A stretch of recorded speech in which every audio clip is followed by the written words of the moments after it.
Hey, what's up guys? Reed Work Turbo, and I've got a quick little tip for you today, and let's just dive right in. Excuse my messy workbench, but I've had a lot of guys with exhaust housings that are stuck onto their supercores, and today we just happen to have a Tial housing sitting on the bench. It's S400, and this one's been used for a couple of drag and drive events, and as you can see, well, you may not can see, but it did not drop down in there. It's got some resistance to it. Well, the first thing everybody wants to do is they want to take some sandpaper and they want to clean this up. They think it's got burrs and trash, and obviously it can.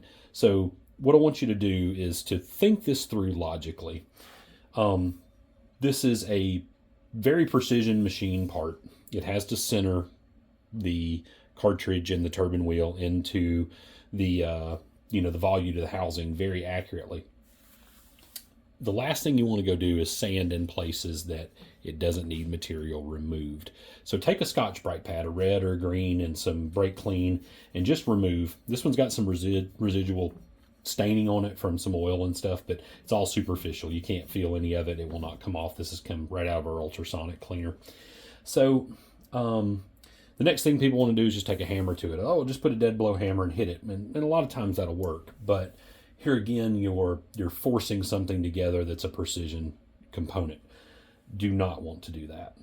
The reason these things stick, in the case of the Tial and the Garrett and other stainless housings, is because this housing has a complex amount of geometry and material thickness changes, and as it heat cycles, it obviously is going to grow in different rates. So the problem is this round precision machined registration point is no longer round. But there's a little miracle that will save you a lot of grief and a lot of struggle. Every race car trailer, every garage needs a simple propane torch. I run MAP gas just because I need the extra heat. But this thing would not drop in there, would not spin. You couldn't adjust this housing once it was on the car and the band tightened. So lots of negative things here. Just simply bear with me. Take a little heat. It's going to be noisy for a second.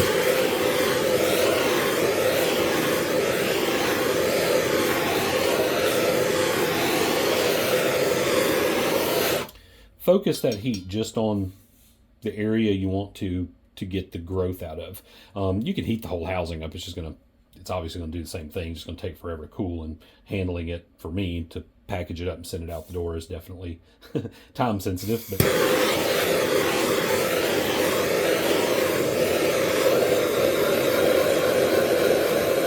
areas that are obviously have a little more material in them, spend a little more time on it. The casting is thicker here because it has the volute end, and obviously several layers of this pulling around on it. So distribute your heat wisely, or thoughtfully, not wisely.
Next most important thing, get you some find some very high quality copper anti-seize. We use this exclusively. Yes, it's gonna goop out when you put it on the car. That might be what the staining is here, but you will love yourself later when you go to take this stuff apart. And it doesn't take much. You know, this is just going to build up a little film of this inside the housing. And, you know, and I can touch this still. It's not hot all the way around, you know, just in that flange area. And, you know, a little bit of trial and error gets you where you want to be, but this thing should drop right in. Spins free as can be. Before, you would have to take a hammer to it, done all kinds of stuff to manhandle that thing on there. So you can also do this with it on the car. If you're trying to take the reclock the turbo or take the you know, the cartridge out for some reason. And this is very important to do, because if this piece fights you in any way going together, the chances of you having a inconsistent fit between the bearing housing and the turbine housing register are pretty much, the odds are going to stack up against you. And you know, the last thing you want to do is have this piece not registered in there properly and get turbine wheel to, you know, to turbine housing contact. So super simple. And like I said, it's not even, I mean, I can hold it. We didn't get it that hot. I concentrated the heat in one area. Cast iron housings are going to have a little bit different issue. They're going to have some corrosion in there.